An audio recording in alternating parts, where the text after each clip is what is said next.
doing a lot of thinking recently, and I've came to the realization that Mattel does not care about their adult collectors. I know, shocking. Of course, they could never blatantly say this, but that's okay. They don't have to.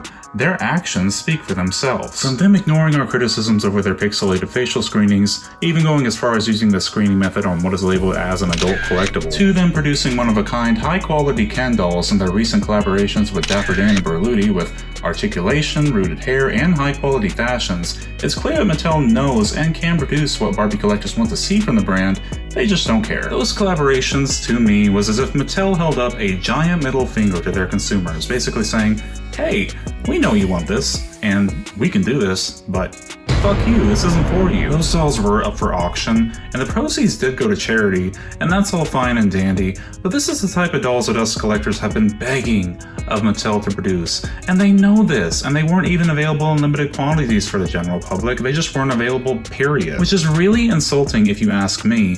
Why tease us with dolls we can't buy? And if you've ever went through the comment section on any post on the Barbie Style Instagram page, you'll see a trend where they only really interact with comments that are praising Mattel and flat out ignore anybody that's trying to criticize them in any way. Mattel has never and will never address the pixel face, the wonk eye, the weird texture inconsistencies on Barbie bodies, the lack of articulation, the terrible hair fibers, or the horrendous fashion choices on their signature line of dolls that are ironically called fashionistas. And if you ask me, that's an awful way to treat your consumers that are willingly handing over their hard-earned cash to you for literal plastic. Knowing this really makes me ask myself how I can continue supporting a business that doesn't give two shits about the people buying their product. And because I'm so frustrated with the current state of the Barbie brand, I wanted to take a trip back in time to a point where things were actually swell if they were from Mattel, and take a look at some adult collectible dolls that are worthy of the title. Now, the Twilight dolls came out in a time whenever I was too young to be earning my own money, so I unfortunately didn't have the opportunity to own them whenever they were new. But it seems as if Mattel really over-anticipated how many of these dolls that they really needed to produce, as you can find a lot of them brand new online for ridiculously cheap. Jasper was literally $13 on Amazon. I unfortunately couldn't find how much these dolls originally retail for, as they were released so long ago, I think 2012, but they couldn't have been too expensive as their main demographic were the tweens that grew up during the Twilight craze of the early 2010s. I wouldn't say I was obsessed with Twilight, but I did have a huge crush on Robert Pattinson as a teenager. My bedroom walls were just filled with Tiger Beat magazine posters of him. I don't know how my foster parents didn't know I was gay. All of the Twilight dolls that I already own have been thrifted. I do have the original Edward, Jacob, and Bella.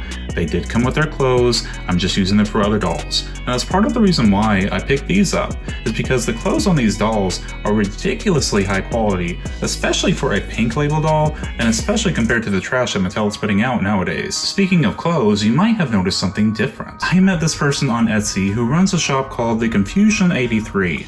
They are based in Thailand, and they agreed to print me this boyfriend tee of the original Twilight movie poster just for today's video. I call it a boyfriend tee, but this shirt is actually sized for Ken. I did that on purpose because I wanted to be able to use it on whatever doll regardless of body type. Of course, if you wanted to, you could order a shirt that's more fitted for Barbie. This shirt did cost me $20, and it took about a week to get to me, but it's extremely well made, and he finished it in the back with snaps, so it doesn't Velcro, it actually snaps. I personally think that's a great price for a custom-made t-shirt. Of course, rates can vary. The communication was great, the shipping was fast, the quality's awesome. I really recommend this Etsy shop. So June is going to be a hardcore twihard today, and without further ado, let's take a look at our first doll, which is Jasper from the Twilight Saga. So here's a good look at the Twilight Saga's Jasper doll displayed in its packaging. Now on the back you can get a good look at the actor that this doll is trying to resemble. I have no idea who this guy is, and I don't know if he's got any work after these movies. It'll be a relief not to want to kill you. I really love this presentation. They really stay true to the aesthetic of the film, and I think that this tree right here is a very clever way to conceal the stand and all the other bits and bobs that this doll comes with. I wish that Mattel had done something like that with a Lunar New Year Barbie, but they made a lot of questionable decisions with the doll, so I wish they would have done a lot of things differently. And here is Jasper out of his packaging. He wasn't important enough as a character to deserve his own head mold, so he actually uses the same exact head mold that Edward does, which is referred to by Mattel as the Harley head mold, because it was also used on the Harley Davidson doll. But if you ask me, I think Jasper's facial screening and hairstyle are a lot more attractive than Edward's. See this? This is why I prefer molded hair on my Ken dolls. This looks absolutely terrible. This head sculpt is dated 2009, which was the year that the very first Twilight movie was released, which is crazy to me because it feels like just yesterday. By the way, this was the same exact head mold that was used on the BMR 9059 with the man bun. These vampire guys are very pale, even compared to the BMR's body. But some people make it work, so I guess you can get away with it. If you want an exact skin tone match for articulation though, you're probably gonna have to go to Integrity. But Jasper does have a really handsome face, and I love his painted on sideburns. But let's move on to the real reason why I got this doll, the clothes. My favorite piece from his outfit is easily his shoes. Look at that, painted on shoe detail on a Ken doll. See, Mattel can do it, they just don't. And even though this is only 2 colors, that one other color makes all the difference. I really wonder what lucky Ken doll is going to inherit these shoes. And his pants are really cool too. These pants actually look and feel like they're made out of a genuine denim material. And his back pockets, even though he can't bend his elbows at all, they're actually functioning pockets. So that's really, really cool. And they actually have a snap enclosure as well. And his shirt is really nice quality too. It also has snap enclosures, one on the top and one on the bottom, but it's not really my style, so I don't really know if I'm gonna keep this. I might end up giving it away. One thing that I noticed about Jasper is that his body doesn't have the same glittery finish that Edward's does, so I don't know what that's about. But for $13, I got no complaints. And he also came with a saddle stand. Now that we've taken a look at Jasper, let's move on to